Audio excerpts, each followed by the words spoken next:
നമസ്കാരം. ദേവനാഥം ചാനലിലേക്ക് എല്ലാവർക്കും സ്വാഗതം. വിദ്യാരംഭം കുഞ്ഞുങ്ങൾക്ക് അക്ഷരങ്ങളിലൂടെ അറിവിൻ്റെ ലോകത്തേക്കുള്ള പ്രവേശനം നൽകുന്നതിനും ദേവി സരസ്വതിയുടെ അനുഗ്രഹത്താൽ തുടങ്ങുന്ന എഴുത്തിനിരുത്ത് ജീവിതത്തിൽ ജ്ഞാനവും വിജയവും നൽകുമെന്നാണ് വിശ്വാസം. കുട്ടികളെ ആദ്യമായി അക്ഷരങ്ങൾ എഴുതിക്കുന്ന ഹൈന്ദവ ആചാരമാണ് വിദ്യാരംഭം. കുട്ടികളെ 3-ാം വയസ്സിലാണ് എഴുത്തിനിരുത്തുന്നത്. നവരാത്രിയുടെ അവസാന ദിവസമായ വിജയദശമി നാളിൽ പ്രഭാതത്തിലാണ് വിദ്യാരംഭം നടത്താറുള്ളത്. ക്ഷേത്രങ്ങളിൽ വിദ്യാരംഭം നടത്തുന്നത് ഈ ദിവസമാണ്. വിശേഷിച്ച് ഭഗവതി ക്ഷേത്രങ്ങളിൽ ഈ ചടങ്ങ് ഏറ്റവും പ്രധാനമാണ്. സാധാരണയായി ഗണപതിയെയും പിന്നീട് വിദ്യാദേവിയായ സരസ്വതിയെയും പ്രാർത്ഥിച്ച ശേഷം ഓം ഹരിശ്രീ ഗണപതയേ നമ അവിഘ്നമസ്തു എന്ന് എഴുതിക്കുകയാണ് ചെയ്യുന്നത്.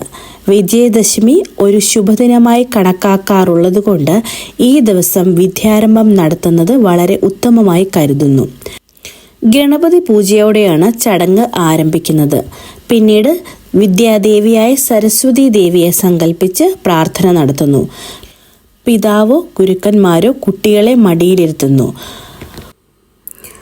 ഗുരു സ്വർണമോതിരം കൊണ്ട് കുട്ടിയുടെ നാവിൽ ഹരിശ്രീ എന്ന് എഴുതുന്നു. കുട്ടിയുടെ വലത് കൈയിലെ ചൂണ്ടുവിരൽ കൊണ്ട് ധാന്യങ്ങൾ നിറച്ച പാത്രത്തിൽ ഓം ഹരിശ്രീ ഗണപതയേ നമ അവിഘ്നമസ്തു എന്ന് എഴുതുന്നു. ധാന്യങ്ങളിൽ എഴുതിയ ശേഷം പൂഴിമണലിൽ ആ എന്ന് എഴുതി പഠനം തുടങ്ങുന്നു.